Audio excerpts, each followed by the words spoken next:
Asibingelele kuBabgadla. uBabgadla lo esime naye waseshokwe. Yeah, Babgadla sina wadlala Crossroad kaMashu. Uzizwa unjani nje ula? Ngijabulile kakhulu mfethu la mangiperforma nje kwaMashu ngisuke ngikhululeke ngendlela eyisimangaliso ngoba ila umculo wami engiqalele khona ngo2008 mangikwaMashu nje noma ngabe ngikwa-K noma ngabe ngikwa-U noma ngabe ngikwabani mangikwaMashu ngisuke kuyise emdladleni ikakhulukazi la ekhaya Meat Market ubaba la ekhaya uyena wasungula lento yokuthi kube nemicimbi kaMaskandi la ekhaya ngenhlanhla uthe mayihamba emhlabeni ingane zakhe zaqhubeka lapha owayigcine khona yena zangasikhipha ngaphandle ukuthi oba babethatha obaba laba bantu thina sabadinga baphinde nabo basibuyisa bathi asibe khona.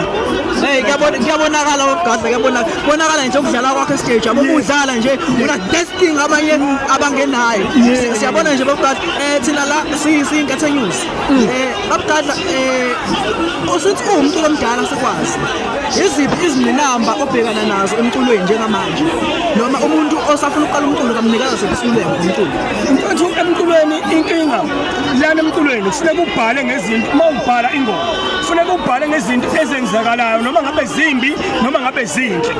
Ingcindezi ke sibhekana nayo kunabaculi la kulelizwe abangafuni ukuthi ukhuluma into eyiqiniso abafuna ukuthi ukhuluma amanga noma ukhombisa ukuthi uyamseka noma ungasafanele umseka.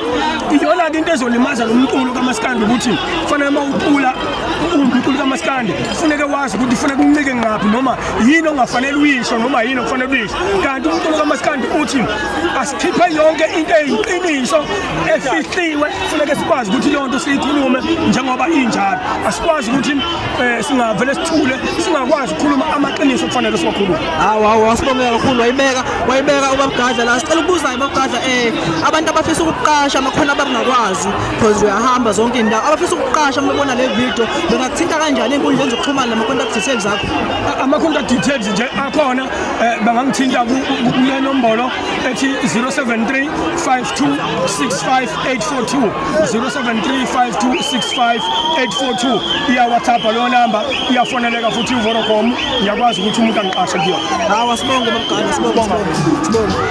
Guys sicela nisfollow lapha ku Facebook iNkethe News siyabonga.